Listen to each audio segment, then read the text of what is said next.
ஓம் மகாகணபதியே நமக. குரு வாழ்க, குருவே சரணம். நேயர்கள் அனைவருக்கும் இனிய ஆங்கில புத்தாண்டு நல்வாழ்த்துக்கள். நம்ம இந்த வீடியோ மூலமாக 2024ஆம் ஆண்டிற்கான ஆங்கில புத்தாண்டு ராசி பலன்களை பார்க்குறோம். குறிப்பாக இந்த வீடியோவானது பார்த்தீங்கன்னா கன்னி ராசிக்கான வீடியோ. இந்த கன்னிராசிக்காரர்களுக்கு 2024ஆம் ஆண்டு எப்படி இருக்குது அப்படின்ற பார்க்கும்போது, கன்னிராசிக்காரர்களுக்கு இந்த வருடமானது பார்த்தீங்கன்னாக்கா உங்கள் ராசிக்கு 6ஆம் இடத்தில் சனி பகவானும், 7ஆம் இடத்தில் குரு பகவானும், 7ஆம் இடத்தில் ராகு பகவானும், 8ஆம் இடத்தில் குரு பகவானும், உங்கள் ராசியிலேயே கேது பகவானும் இருக்கிறார். இந்த 4 கிரகங்கள் தான் பார்த்தீங்க அப்படின்னாக்கா ஆண்டு கிரகங்கள், வருட கிரகங்கள் அப்படின்ற சொல்லுவோம். இந்த 4 கிரகத்தை மையப்படுத்தி தான் பார்த்தீங்கன்னாக்கா வருட பலன்கள் நிர்ணயிக்கிறோம். அப்போ இந்த அமைப்புகள் உங்களுக்கு யோகமான ஒரு அமைப்புகளில் தான் இருக்கா அப்படின்னு பார்த்தீங்கன்னாக்கா இது யோகமும் கொஞ்சம் அவயோகமாகவும் இருக்கிறது கண்குளர பார்க்க முடியுதுங்க. அது தெளிவாக ஒவ்வொரு கிரகங்கள் எந்தெந்த நேரத்தில் எப்படி இருக்க போகுது, எந்த நேரத்தில் எப்படி இருக்கணுன்றதை கொஞ்சம் தெளிவுபடுத்த விரும்புகிறேன். உண்மையான சொல்ல போனாக்கா இந்த நேர காலகட்டத்தில் முதலாவது பார்த்தீங்கன்னாக்கா சனி பகவான்.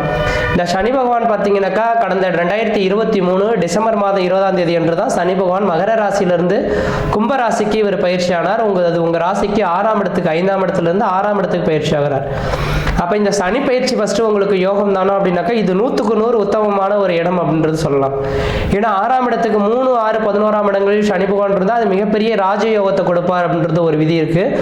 அது முக்கியமாக இந்த கன்னி ராசிக்காரர்களுக்கு 100க்கு 100 பொருந்தும் அப்படின்ற விதிங்க. அப்போ மற்ற விஷயத்தை காட்டிலும் 6ஆம் இடமானது ருணம், ரோகம், சத்ரு, எதிரி, பகை, கடன் சொன்னாலும் கூட 6ஆம் இடம் உத்தியோகஸ்தானம் அப்படின்ற விதிங்க. அப்போ கன்னிராசிக்காரர்கள் சொந்த தொழில் செய்யக்கூடிய நபர்களுக்கு இந்த 2024ஆம் ஆண்டு மிகப்பெரிய ஒரு வளர்ச்சிகளை ஏற்படுத்தக்கூடிய ஒரு ஆண்டாக இருந்துட்டு இருக்குன்ற விதிங்க.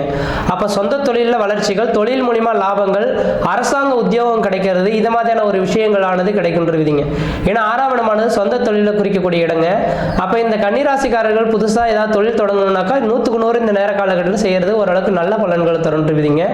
அதே போல் அரசு உத்தியோகத்துக்காக முயற்சி எடுத்துட்டு இருக்கேன் சார், எனக்கு அரசு உத்தியோகம் கிடைக்குமா அப்படின்னாக்கா உங்களோட சுய ஜாதகத்தில் அரசு உத்தியோகத்துக்கான அமைப்புகள் இருக்கும் பட்சத்தில் கண்டிப்பாக இந்த 2024 இருந்து 2025க்குள்ளார உங்களுக்கு அரசு உத்தியோகம் கிடைத்தே தேரணும். 6ஆம் இடத்தில் சனி பகவான் இருக்கிறதுனாலன்னு சொல்லக்கூடிய அமைப்புகளானது உருவாதுங்க. ஏன் என்ன காரணம்னாக்கா உங்கள் லக்னத்துக்கு முதல் தரமான யோகாதிபதியாக இருக்கார். ஒரு ஜாதத்தில் 5, 9ஆம் இடத்தோ நசுபன் சுபனி அவனாயினும் மிஞ்சும் சுபபலன் செய்வான் அப்படின்றது எழுதப்பட்ட விதிங்க. அப்போ 5 தசாபத்திகள் நடக்கும் காலகட்டத்தில் குடும்பத்தில் ஒரு சுபகாரியங்கள் செய்வதற்கும், சுப நிகழ்ச்சிகள் செய்வதற்கும், வீடு மனை வாசல் வாங்குவதற்கும், வீடு மனை வாசல் கட்டுவதற்கும், குடிபெயர்றதுக்கும், குலதெய்வத்துக்கு செய்ய வேண்டிய சடங்குகள் செய்யறதுக்கும் ஒரு உன்னதமான காலகட்டங்கள் அப்படின்ற விதிங்க. அதனால இந்த சனி பகவானோட அமைப்பு 6ஆம் இடத்துக்கு சென்றனால எதிரிகள் வெல்லக்கூடிய அமைப்புகள் உருவாகும், சொந்த தொழிலில் கொடி கட்டி பறக்கக்கூடிய அமைப்புகள் உருவாகும், தனியார் துறையில் வேலை செய்யக்கூடிய நபர்களுக்கு உங்களுக்கு தொழிலில் வந்துங்க ஒரு மதிப்பு மரியாதைகள் கிடைக்கக்கூடிய அமைப்புகள் உருவாகும். அதே போல் அரசு உத்தியோகத்தில் இருக்கக்கூடிய நபர்களுக்கு உங்களுக்கு பெயர் புகழ் உருவாகிறதுக்கான வாய்ப்புகள், ப்ரொமோஷன் ஏற்படுறதுக்கான வாய்ப்புகள் ஏற்படுறதுக்கான வாய்ப்புகள் உண்டு. அரசாங்க வேலைக்காக முயற்சி எடுக்கக்கூடிய நபர்களுக்கு அரசாங்க உத்தியோகம் கிடைக்கக்கூடிய அமைப்புகளும் இந்த சனி பயிற்சினால, சனி பகவானால யோகங்கள் இருந்துட்டு இருக்கு அப்படின்ற விதிங்க. அப்போ எத்தனை எதிரிகள் இருந்தாலும் உங்களை விட்டு விலகி ஓடிடுவாங்க, தெரிச்சு ஓடிடுவாங்கன்ற விதி அதுவே மிகப்பெரிய விசேஷமான ஒன்றுங்க.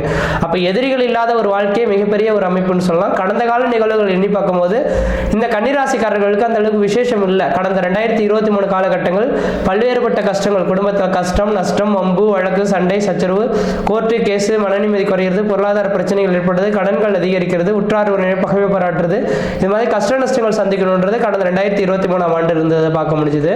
ஆனால் அந்த காலகட்டங்கள் விலகி இந்த 2024ஆம் ஆண்டு சனி பகவானாலும் ஓரளவுக்கு யோகங்கள் இருக்கிறத கண்குளிர பார்க்க முடியுதுங்க. அடுத்ததாக பார்த்தீங்க அப்படின்னாக்கா இந்த குரு பகவான் பார்த்தீங்க அப்படின்னாக்கா உங்கள் ராசிக்கு 8ஆம் இடத்தில் இந்த நேர காலகட்டத்தில் இருக்கிறார். ஆனால் ஜனவரியிலிருந்து ஏப்ரல் மாத காலகட்டம் வரணும் தான் இந்த குரு பகவான் 8ஆம் இடத்தில் இருக்கிறார். அண்ணன் வரணும் எனக்கு தெரிஞ்ச அளவு நீங்கள் புதிய முயற்சி எடுக்கிறதோ, புதிய தொழில் தொடங்குறதோ, உத்தியோகம் பார்க்குறதோ, ஜாமீன் கையெழுத்து போடுறதோ, கொடுக்கல் வாங்கல் விஷயமா கண்டிப்பாக செய்யாமல் இருக்கிறது ஓரளவுக்கு விசேஷத்தை கொடுக்கும். ஆனால் ஏப்ரல் மாதத்துக்கு பிறகு இந்த குரு பகவான் பயிற்சி ஆகிறார். உங்கள் ராசிக்கு 9ஆம் இடத்துக்கு பயிற்சி ஆகக்கூடிய காலகட்டத்தில் நீங்கள் எது செய்தாலும் தொட்டு தொடங்கக்கூடிய காலகட்டங்கள், நினைச்ச சாதனை பண்ணக்கூடிய காலகட்டங்கள், குடும்பத்தில் ஒரு சுபகாரியங்கள் செய்வதற்கும், சுப நிகழ்ச்சி செய்வதற்கும், வீடு மனை வாசல் வாங்குவதற்கும், அப்போ கன்னிராசிக்காரர்களுக்கு குலதெய்வத்துக்கு செய்ய வேண்டிய சடங்குகள் செய்யறதுக்கு ஒரு உன்னதமான காலகட்டங்கள் அப்படின்ற விதிங்க. அதனால இந்த குரு பகவானோட அமைப்புகளானது 9ஆம் இடத்தில் இருக்கக்கூடிய காலகட்டத்தில் நீங்கள் எது செய்தாலும் அது உங்களுக்கு சாதகமான ஒரு சூழல்களில் ஏற்படுத்தி தரும் 9ஆம் இடத்தில் இருக்கக்கூடிய அமைப்பில். அதனால 2024 ஏப்ரல் மாதத்திலிருந்து 2024 டிசம்பர் மாதம் வரலுமே குருவின் பார்வை உங்கள் ராசிக்கு பட இருக்கனால அந்த நேரத்தில் உங்களோட எல்லா எண்ணங்களும், உங்களோட எண்ணங்கள் இது செய்யணும், இது நடக்கணும்னு எதிர்பார்த்து காத்திருக்கக்கூடிய அனைத்து செயல்களுமே உங்களுக்கு ஒரு சாதகமான ஒரு சூழல்கள் ஏற்படுத்தி தரும். அது முக்கியமாக பார்த்தீங்கன்னா பார்த்தீங்கன்னா உங்கள் ராசியை பார்க்கறதுனால உங்களுக்கு தெளிவான சிந்தை பிறக்கக்கூடிய காலகட்டங்கள் உருவாகும், தெளிவான மனநிலைமை உருவாகும். நீங்கள் செய்யக்கூடிய காரியங்கள் எல்லாமே எந்த விதத்தையும் தடைகள் இல்லாத ஒரு அமைப்புகள் ஏற்படுத்தி தருவீங்க. அப்போ உங்களுக்கு சனி பகவானும் உங்களுக்கு தொழில் ரீதியான நல்ல ஒரு யோகத்தை கொடுக்கக்கூடிய அமைப்பில் இருந்துட்டு இருக்காரு இந்த வருடம். குரு பகவானும் உங்கள் ராசியை பார்க்கறதுனால தெளிவான சிந்தைகள் பிறக்கக்கூடிய அமைப்புகள் உருவாகுன்றீங்க. அதே வேளையில் அந்த நேர காலகட்டத்தில் பார்த்தீங்கன்னாக்கா உங்கள் ராசிக்கு பார்த்தீங்கன்னா 3ஆம் இடத்தை குரு பார்ப்பார். 3ஆம் இடம் முயற்சி ஸ்தானம் அப்படின்றீங்க. அப்போ உங்களோட இளைய சகோதரத்தை முன்னிட்டு எந்த காரியம் செய்தாலும் ஓரளவுக்கு நல்ல பலன்கள் கிடைக்கும். உங்கள் இளைய சகோதரத்தினால ஒரு ஆதாயங்கள் பெறக்கூடிய அமைப்புகள் உருவாகுன்றீங்க. முயற்சி ஸ்தானம் அப்படின்னால எடுக்கக்கூடிய முயற்சிகளில் வெற்றி ஏற்படக்கூடிய காலகட்டங்கள் உருவாகுன்றீங்க. அதே போல் உங்கள் ராசிக்கு 5ஆம் இடத்தை குரு பகவான் பார்க்கக்கூடிய அமைப்புகள் உருவாகுறதுனால வெகு நாட்களில் திருமணமாகாத நபர்களுக்கு திருமண வாய்ப்புகள் கூடி வரும். குழந்தை பேர் இல்லாத நபர்களுக்கு குழந்தை பேர் உருவாகும். அதே போல் பார்த்தீங்க அப்படின்னாக்கா திருமணமாகாத நபர்களுக்கு மிக விரைவான காலகட்டத்திலேயே, அதாவது 2024 ஏப்ரல்லேருந்து டிசம்பருக்குள்ளாரியே ஒரு நல்ல வரன், எதிர்பார்த்த வரன்கள் கிடைக்கிறதுக்கான வாய்ப்புகளும் மிகவும் பிரகாசமாக இருக்கிறத பார்க்க முடியுதுங்க. அதேபோல் 5ஆம் அதிபதி 6ஆம் இடத்துல இருந்து 5ஆம் இடத்தை குரு பார்க்கறதுனால வெகு நாட்களாக எங்களுக்கு குழந்தையே இல்லைங்க, கோயில்களுக்கு போயிட்டு இருக்கோம், பலன்களும் என்னென்னமோ செய்துட்டு இருக்கோம், குழந்தை இல்லைன்னு சொல்லக்கூடிய நபர்களுக்கு முக்கியமாக தெளிவாக சொல்ல வரேங்க. உங்கள் ராசியில் என்னைக்கு சூரியன் வந்து சந்திக்கிறாரோ, ராசியில் எப்போ சந்திப்பார்? புரட்டாசி மாதத்தில் சந்திப்பார். அதாவது செப்டம்பர் மாத காலகட்டத்தில் உங்கள் ராசியில் சந்திப்பார். அப்போ 2024 ஏப்ரல் இருந்து செப்டம்பர் காலகட்டத்தில் பார்த்தீங்கன்னா செப்டம்பர் மாத காலகட்டத்தில் குழந்தை பேர் இல்லாதவர்களுக்கு குழந்தை பேர் உருவாத்துக்கான வாய்ப்புகளும் மிகவும் பிரகாசமாக இருந்துட்டு இருக்கிறத பார்க்க முடியுங்க. அப்போ தெளிவாக சொல்ல போனால் சனி பகவானும் குரு பகவானும் உங்களுக்கு வளமான ஒரு காலகட்டத்தில் இருக்கனால எந்த அளவுக்கு முயற்சி எடுக்கிறீங்களோ இந்த 2024 வெற்றி பெறக்கூடிய ஒரு ஆண்டாக இருக்குன்றது சொல்லலாம். ஆனால் அடுத்ததாக ஒரு புள்ளி வச்சு சொல்லக்கூடிய விஷயங்கள் ராகு கேது. அப்போ உங்கள் ராசிலேயே கேது பகவானும் 7ஆம் இடத்துலேயே ராகு பகவான் இருக்கிறது அந்த அளவுக்கு விசேஷமான அமைப்புகள் கிடையவே கிடையாது. இது 2024 முழுவதுமே உங்கள் ராசியில் தான் இருக்க போடார். கேது பகவான் 7ஆம் இடத்துல ராகு பகவான் இருக்கிறதுனால தெளிவாக சொல்ல வரங்க. கேது பகவான் 7ஆம் இடத்துல உங்க ராசியில் நிற்கிறதுனால ஆன்மீக ஸ்தலங்களுக்கு போயிட்டு வருது ஓரளவுக்கு நல்லா இருக்கும். தீர்த்த யாத்திரைகளை போயிட்டு குளிச்சுட்டு வர்றது ஓரளவுக்கு நல்லா இருக்கும்ன்றீங்க. அப்ப தெய்வீக ஸ்தலங்களுக்கு போயிட்டு வந்தீங்கன்னாக்கா எண்ண அலைகள் ஓரளவுக்கு தெளிவான சிந்தை பெறக்கூடிய காலகட்டங்கள் உருவாகுன்றீங்க.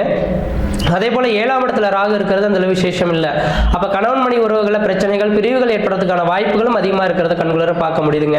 அதனால நீங்க என்ன செய்யலாம் அப்படின்னு பார்த்தீங்கன்னாக்கா இந்த வருட காலகட்டத்தில் எதையும் நினைக்க வேணாம். தொழில் நினைச்சோ வருமானத்தை நினைச்சோ நீங்க வருத்தப்பட வேண்டிய அவசியம் கிடையாது.